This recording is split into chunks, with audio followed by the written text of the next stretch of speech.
Put your hand up if you've met a futurist before. Put your hand up. Oh, you have? Who have you met? No, I mean, besides me.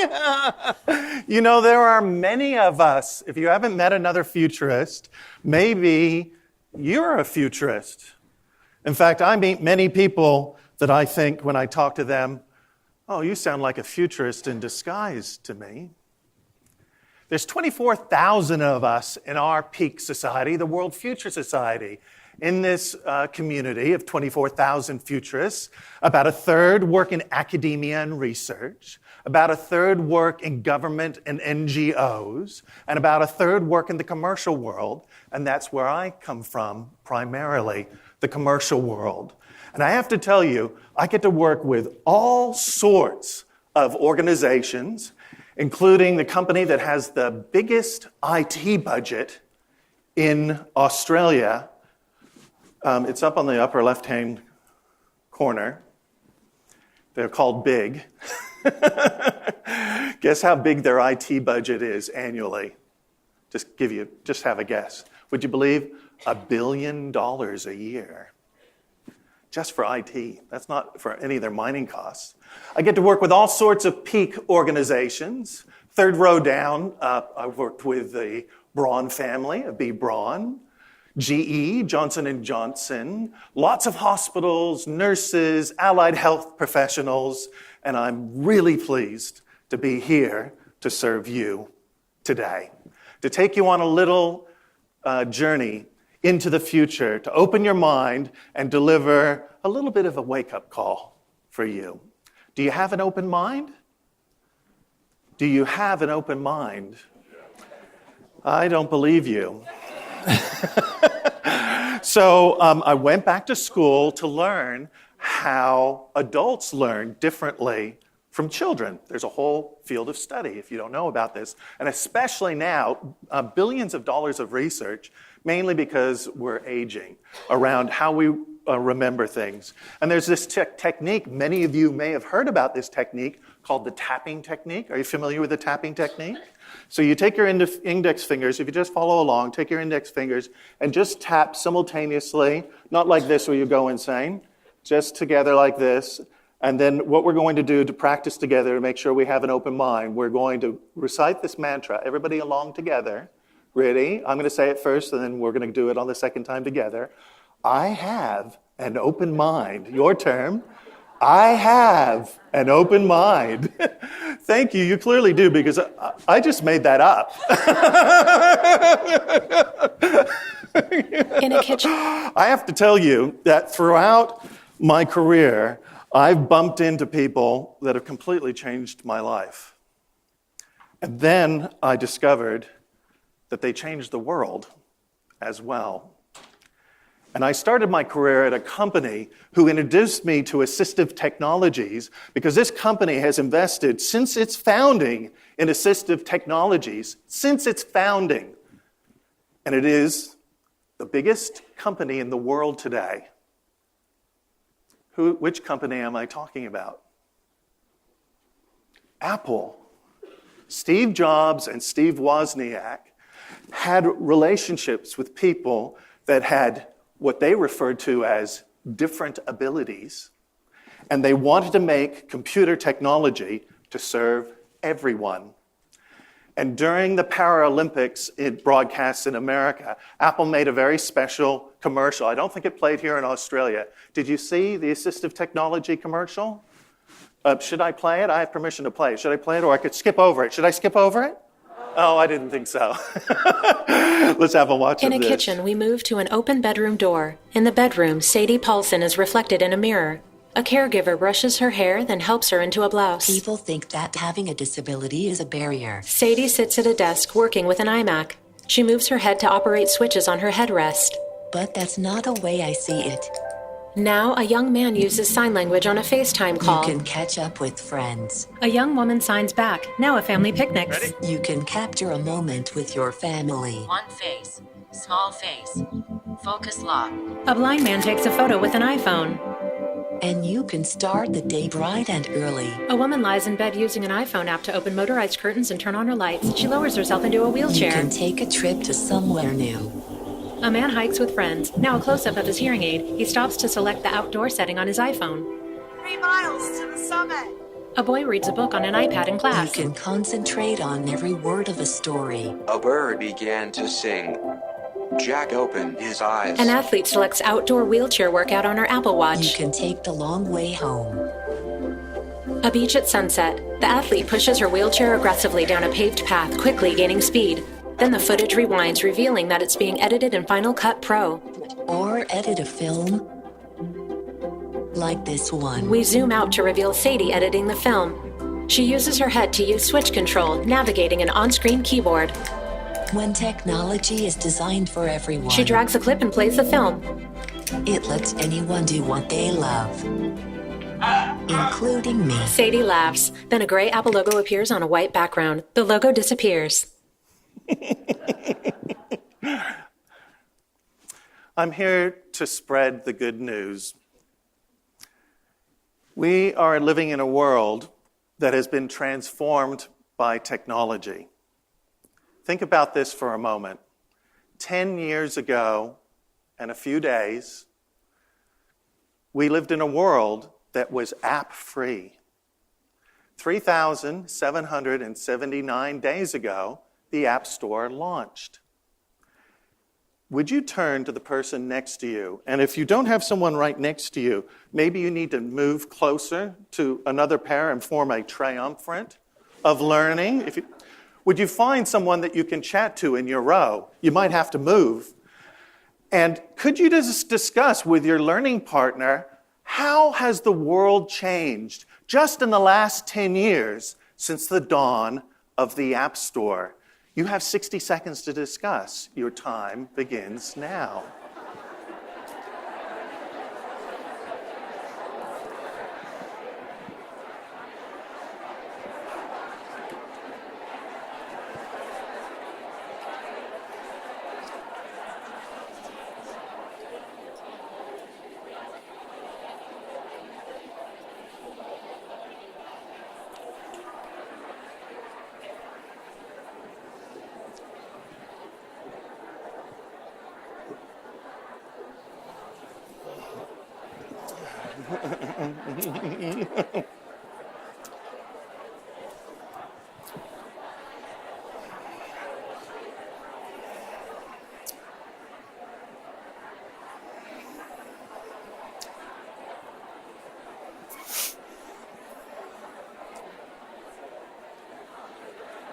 Ten seconds, 10 seconds.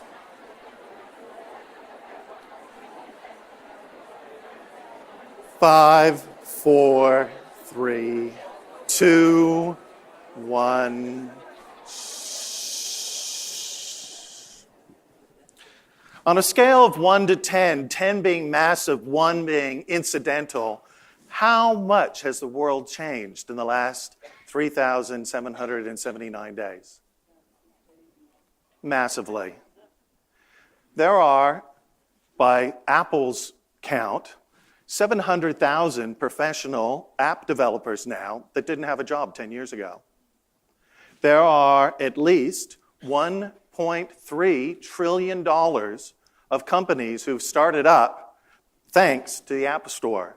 One of them this morning is valued at $73 billion. They're called Uber. And if it wasn't for the App Store, Uber wouldn't exist. Are you getting the feeling that the world is accelerating? Do you feel a little anxiety that you personally or your organization might not be keeping up? If you're feeling this anxiety, a great futurist wrote about this in the 1960s. And the book, much of it, still applies today. This anxiety that you're feeling, this identified anxiety, is called future shock. When you have anxiety that you're not necessarily keeping up with the changes in the world.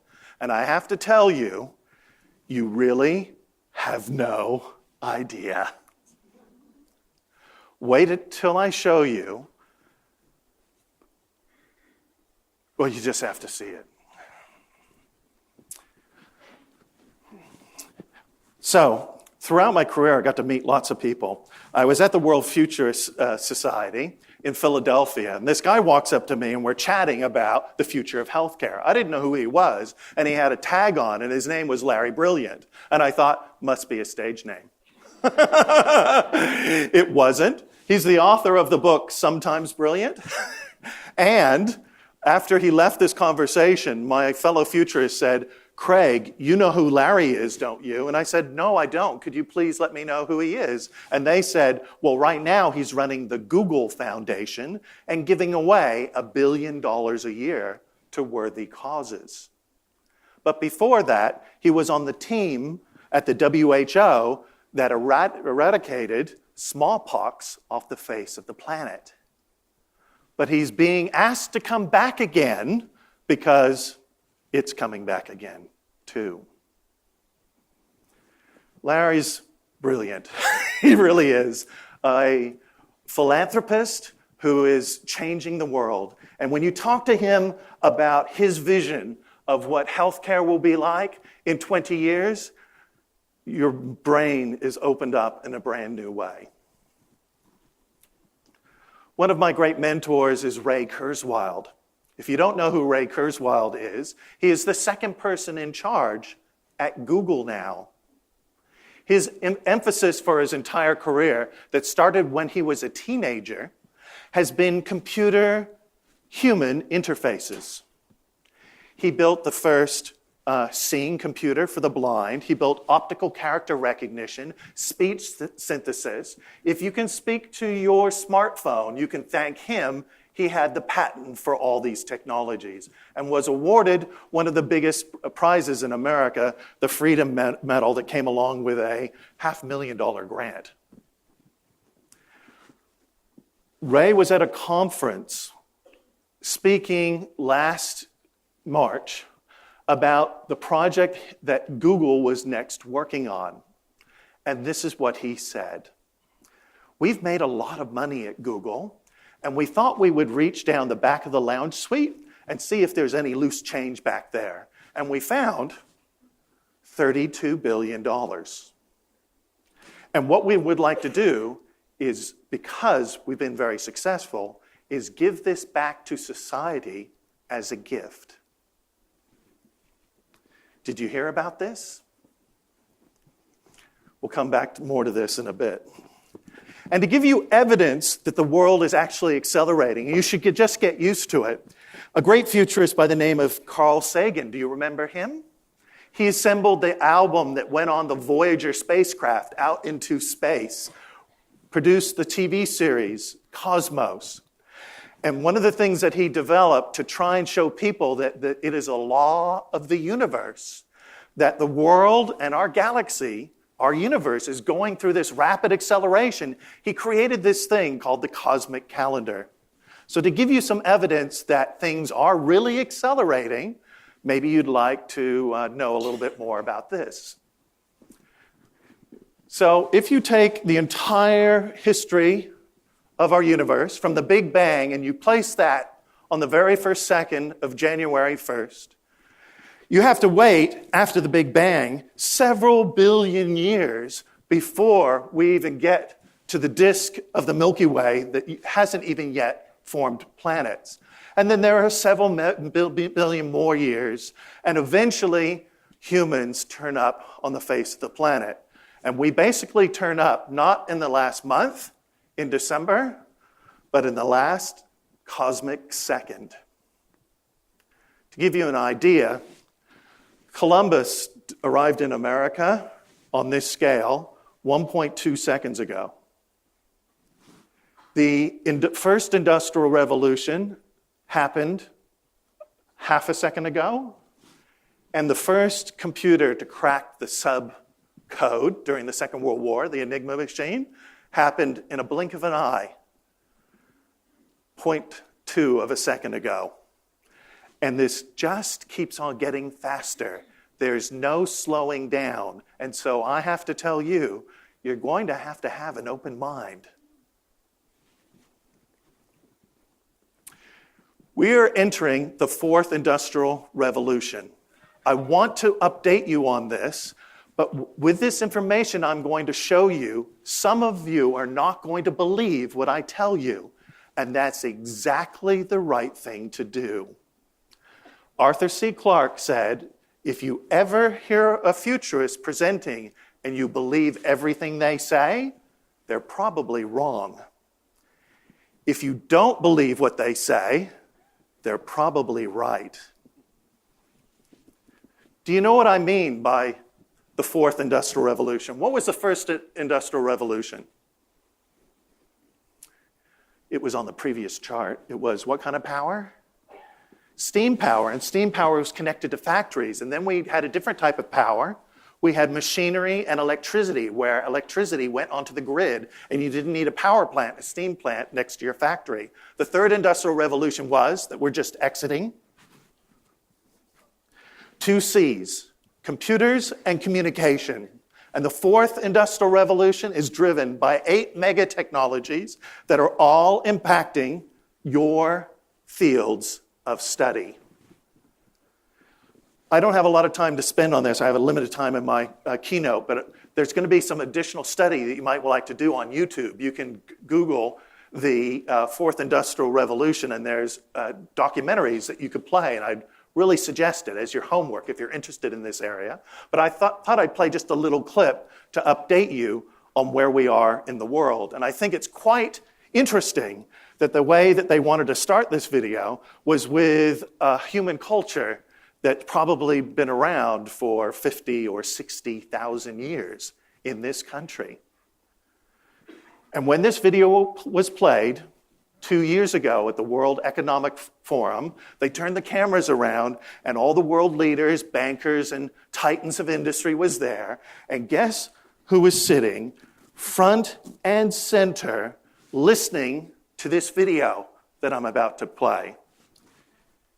No. No. Hashtag wrong. This is somebody right center that refers to himself as ScoMo. Let's see if he really understands where we're headed and whether he's going to do anything about it. Here is a clip from just a small clip. And you're going to hear things that you're not going to believe. And if you don't believe them, they're probably right. Oh, by the way, here's the book. Sorry. Here's the book, The Fourth Industrial Revolution, for your homework, by Professor Schwab. Been running the World Economic Forum for 40 years, and here's the clip.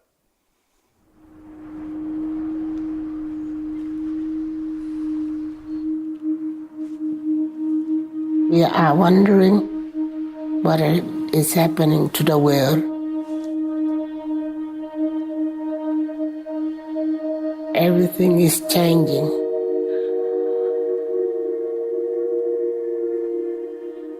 The very idea of human being some sort of natural concept is really going to change. Our bodies will be so high-tech, we won't be able to really distinguish between what's natural and what's artificial. Inside our own heads is the most complex arrangement of matter in the known universe. You might ask yourself, can we get to be superhumans?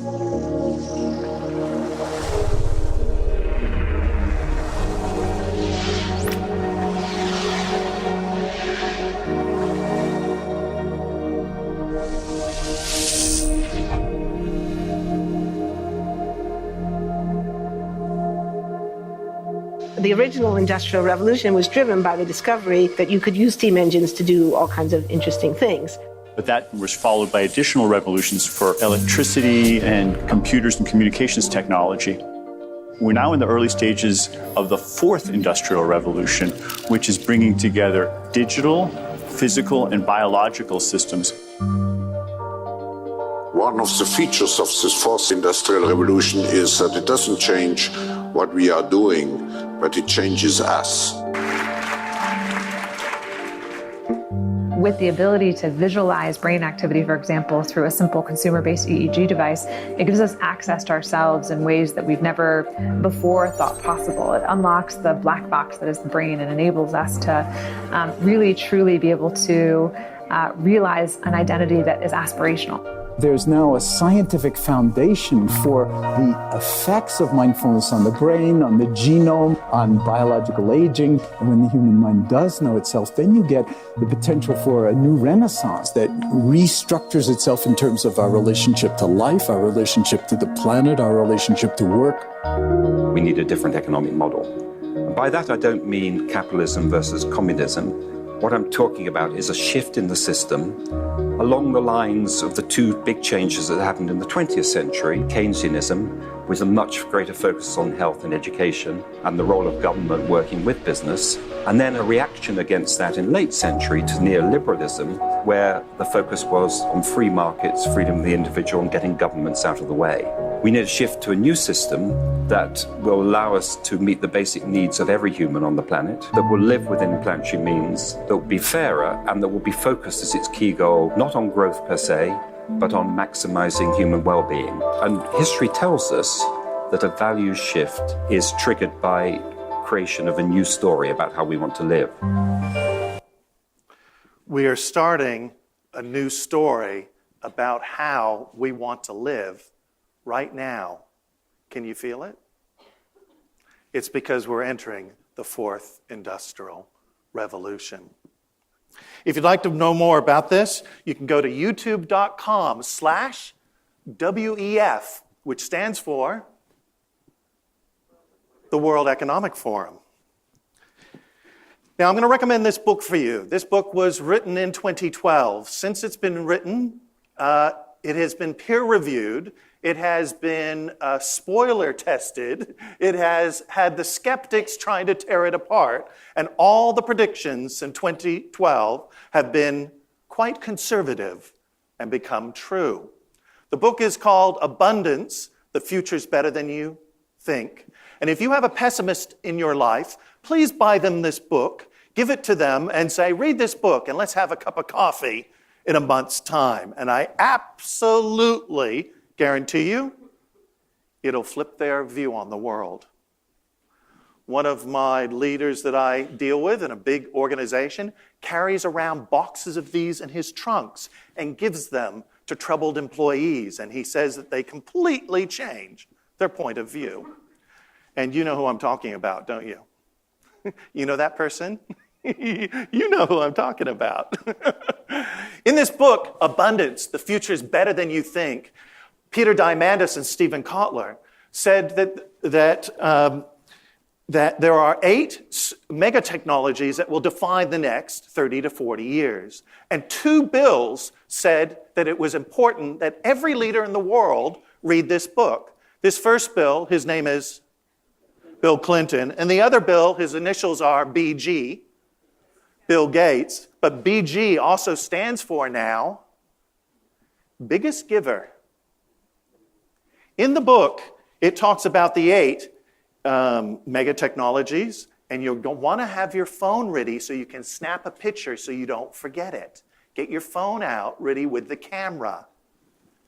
And also in the book, it identifies the 9 major world problems that we need to solve and how these 8 mega technologies will solve them. And specifically empowered by the techno-philanthropists who have made billions of dollars and now want to give back to society. How much does BG have to give back? $40 billion. Hashtag just saying. I talked to his fund manager. I said, what's your biggest challenge? He said, finding worthy projects. Here comes the list. The list from this book that's been proved over and over again since 2012 and will be true for the next 30 to 40 years. The mega technologies are number 1, infinite computing. Number 2, sensors and networks. 3, robotics. 4, 3D printing, which is a specialized form of robotics. 5, synthetic biology, which my daughter is studying at UNSW right now. Digital medicine, nanomaterials, and artificial intelligence. And One of these will have the biggest impact on you, your role, and your organization. Time to discuss with your learning partner, this time just for 30 seconds, which of these numbers are your ideal, the one that's going to have the biggest impact on your organization and your role. You want to take a picture? Wait a second. I'm ready for my close-up. You got it? 30 seconds. What's the biggest impact to you and your role in your organization? Your time starts now.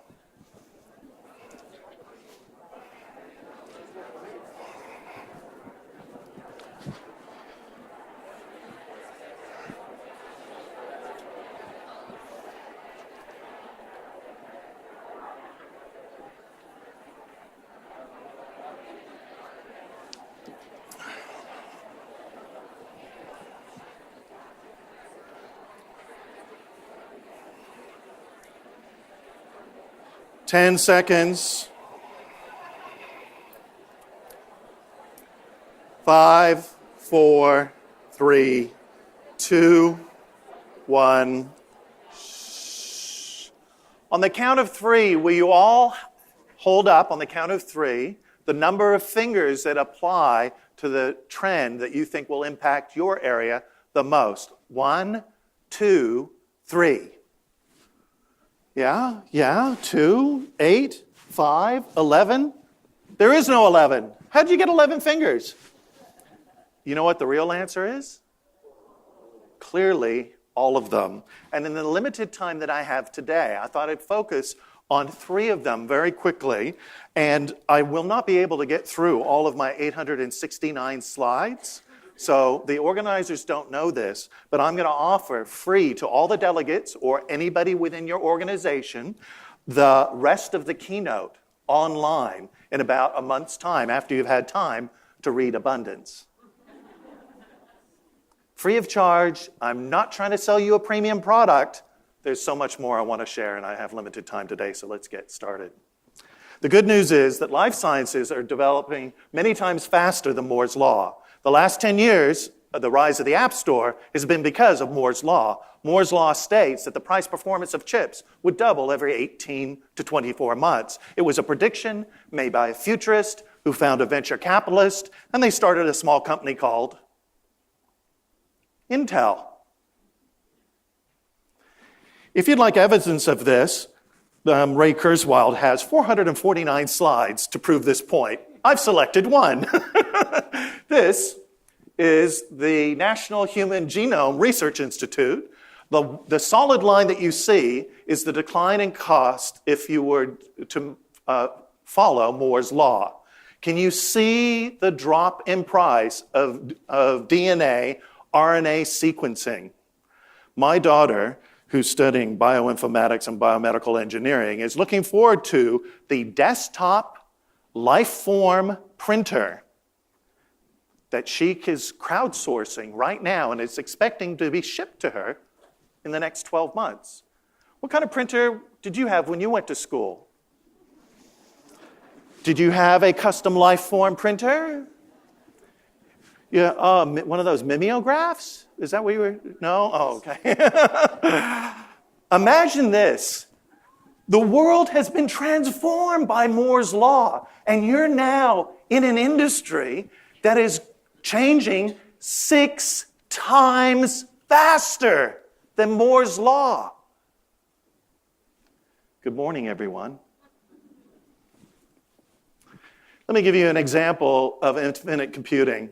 Because right now we can use stem cells to do some interesting things, we don't really have a model of them. We need a computer model, a working computer model, so we can design them to do exactly what we want. But let me give you an example of what we can do. This is the crossover between human and, biology and IT. This little smear in the bottom of this test tube is a new data storage medium. It's from a little bacteria you probably have somewhere in your household in a little room that we won't mention. That is E. coli, custom designed to do data storage. This little company called, I love their name, this little startup called Twist called Twist, have developed this so 1 single gram, about the square surface of your little fingernail, can store 1 billion terabyte drives. If you get I know! Like, I give this presentation a lot, and I was showing this to data scientists, and I can lip read. I'm up there on stage, and I show this to them, and they go like this. And these data scientists said, hey, Craig, do we have to go back and get a degree in biology and genetics? And I said, I think you better. Because guess who has invested in this company since they were founded 2 years ago? Faga has invested in them. Facebook, Apple, Google, Amazon, and Microsoft have all ordered custom DNA. They said, this is inevitable. We will move away from SSDs and spinning hard drives, and we will go to DNA storage. Because we've been moving from technology to technology on average and every 5 years, and we know DNA can last for 1 million years. Just saying. What else can this little startup do? Genome editing, drug discovery. It really is incredible. I'd love to spend a whole day just talking to you about that, but let's talk about the next trend, robotics in healthcare.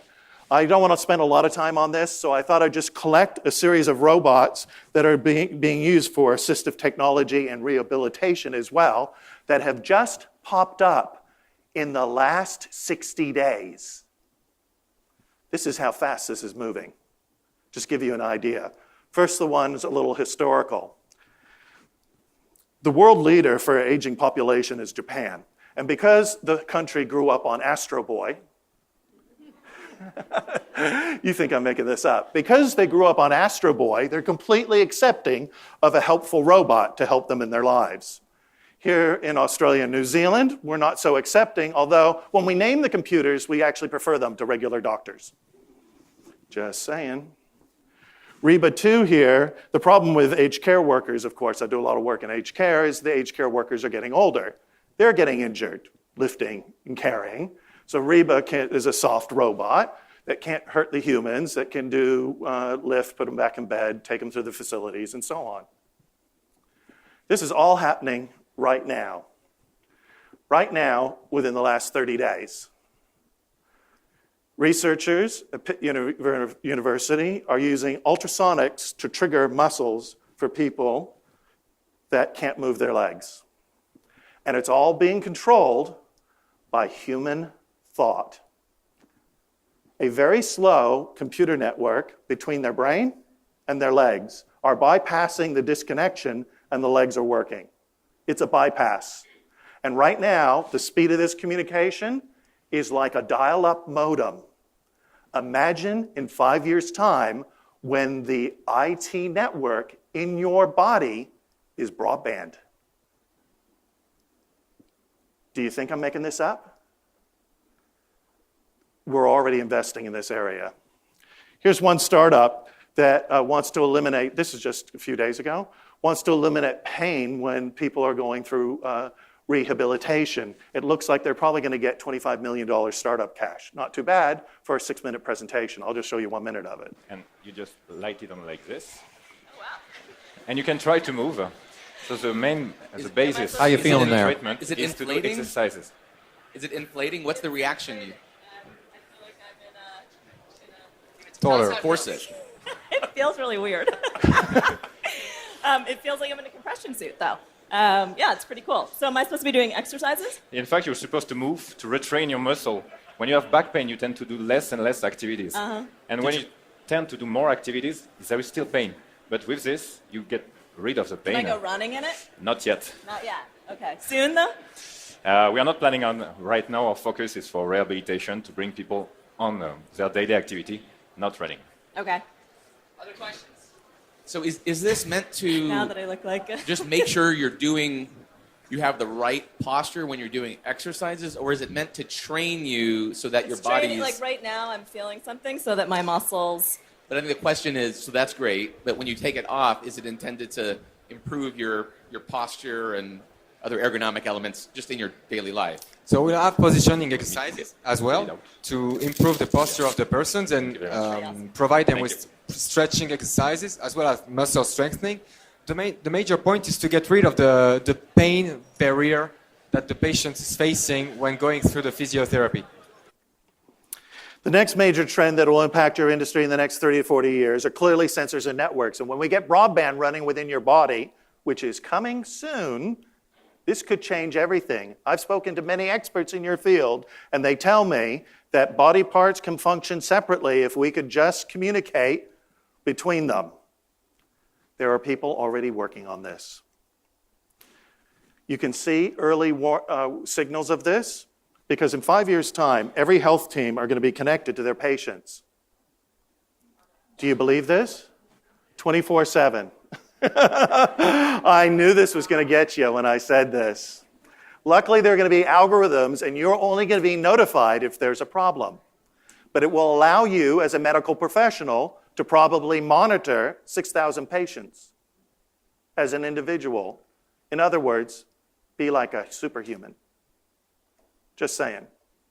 And you know it's coming. Did you see the Apple announcement? The new Apple Watch has an ECG on it, an AFib detector on it, and a trip and fall detector on it that will call your loved ones or emergency services if you don't respond in a minute. Did you know that Apple has 1,000 healthcare professionals working in the Apple Watch division? And this market is just going to boom. And we're going to be monitoring people's health, not on occasion when they turn up to our practice or at our studio. We're going to be monitoring them full-time, 24/7. GE's already working on this. This is an example of real-time data streaming from all the CT and MRI scans that are happening in the world in 24 hours. These new life tracking technologies integrate with remote monitoring systems. What does your remote monitoring system look like? Your remote monitoring system looks like the thing you have in your pocket or your purse. Scanners are getting smaller and cheaper thanks to Moore's Law. They haven't moved on to biology yet and got the 6x acceleration, but it's coming soon. I mean, you've seen it, haven't you? You all have the $199 ultrasound hanging around your neck, right? Or the molecular scanner that costs $129. When I showed this to dairy testing systems, they said, Craig, are you telling me that this little sensor that was crowdfunded on Kickstarter, this little sensor is a molecular sensor that can identify anything in your smoothie, the drugs, or the fish that you're eating, and it costs $129? We have these big machines in our lab, and we spent $400,000 on each of them, and we have 24 of them. That little device, that SIO device, couldn't possibly do what our $400,000 near IR spectrograph does. And I said, want to bet? This comes from the military. And the military in Israel need to go into a house and they need to look at that white powder and they need to identify it right away. It was first used for the military, and now it's being used by drug reps who are finding fake drugs on the shelf in the pharmacy. But we won't talk about that right now. Many companies are moving towards the Holy Grail. The Holy Grail is embedded computer networks throughout your body, communicating between all your organs and your brain in real time. And we're just at dial-up. Where will we be 5 years from now? We'll be at broadband. It's inevitable. Don't you think? This is a skin sensor. You know what power it runs off of? Your body heat. No battery required. The heat of your body runs this biosensor. Getting smaller, aren't they? And so some hospitals now have dashboards that are amazing. that they've built with off-the-shelf solutions from Microsoft, Google, and Apple with very little money. Hashtag just saying. And new roles are popping up again, where nurses are getting back to big data, like Florence Nightingale did, and they're becoming data visualization experts and taking the health data from their extended population and communicating it to the health team. Put your hand up if you're a healthcare data viz expert. Really? Do you know that this is the second fastest growing job on LinkedIn today? Next to food stylists. Hashtag food porn. What does this deliver? Massive benefits. Massive benefits. But the biggest benefit is, it's like having spies in a community that are constantly reporting back to headquarters how healthy the community is, and the community is your body. 24/7. I saw this movie. It was a vision of the future, and a guy was walking down the street, and the driverless ambulance pulled up, and it says, "You're about to have a stroke, get in the car."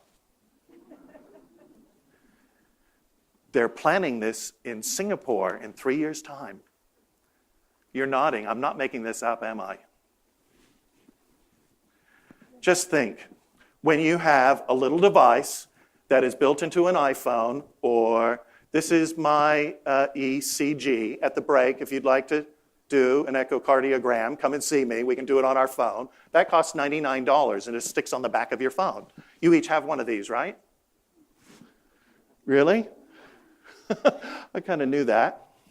And CSIRO is developing a lot of these sensors. And the biggest issue has been is when you insert a foreign body into the body, it tends to reject it. And luckily, if we make the fibers, these nanomaterials, small enough, then we can overcome this reaction. And this company, Profusa, has just been awarded a grant from DARPA, a $7.5 million grant from DARPA, to develop this tiny little sensor, a tiny little fiber that goes in your skin, just 1 to 2 millimeters in length, and for many months reports back to an external wireless device your vitals. Imagine it's one little fiber. Imagine when all these fibers are all across your body. Imagine when these fibers are in your body, outside your body. Have a look at this. Just in March, up till now, local inflammation and scar tissue from the so-called foreign body response have prevented development of in-body sensors capable of continuous, long-term monitoring. But today, scientists have solved this problem. Imagine in the future, it's not just blood information, but it's how active you are, what the muscles are doing, what are the communications happening, what are the hormones that you're developing, what are the secondary responses. Just think about this, all being reported to an app on your phone. What if there was a simpler way of knowing how you're doing? How you're really doing? A way to end the monotony of this.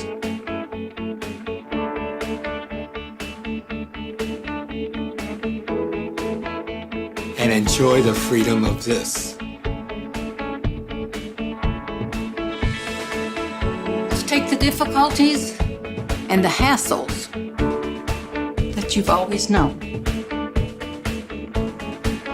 and replace them with the comfort and the warmth of home. Lumi is transformative science that pairs smart technology on the outside with advanced chemistry on the inside. A single Lumi microsensing fiber provides months of actionable medical-grade data on your body's key biochemistry. Anytime, anywhere, in a continuous data stream, making information immediate. Belle, you're hypoxic. Allowing the right decisions to be made at the right time. Stop and suck some wind. You're only 2 clicks away. So whether you're in the field, Everything looks good, Mr. Daniels. You can be discharged today. Returning home.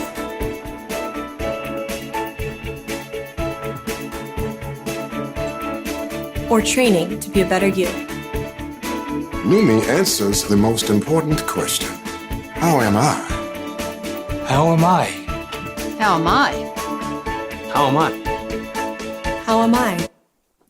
The last technology that you must have on your radar, what's on your radar, is nanotechnology. If you'd like to see what Google is doing in spending that loose change that they found down the back of the lounge suite, the $32 billion, I'd point you to Verily, where they're starting the human baseline project, where they have selected their first 175 participants to be part of this computer model of what a healthy body is going to look like.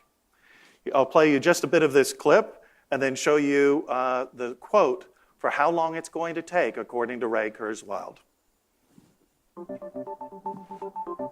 Google's Moonshot Research Division in Google X is now studying the human body from the inside out, trying to discover what the perfect, healthy human looks like. Sound a little creepy? Well, it could have breakthrough implications. Google calls this research its baseline study. The tech giant is collecting genetic and molecular information from humans to find biomarkers, health patterns they believe could detect and treat chronic diseases earlier than ever before. This could help people who are at high risk for developing chronic diseases, like smokers or someone with a risky family history, get diagnosed earlier, thus increasing their chances of survival. Head researcher Andrew Conrad told the Wall Street Journal, "We are just asking the question, if we really wanted to be proactive, what would we need to know? You need to know what the fixed, well-running things should look like." So last March, in front of 3,000 people in Melbourne, Ray Kurzweil was live streamed, and the press asked him, how soon will we have these nanobots coursing through our blood, reporting back to our brain, connecting us wirelessly to the web, amplifying our intelligence, and transforming humans? And he said, easily by 2030. Here's the last question I have for you, just 10 seconds with your learning buddy. If it comes time, will you take the Google Brain upgrade? You have 10 seconds to discuss. Your time starts now.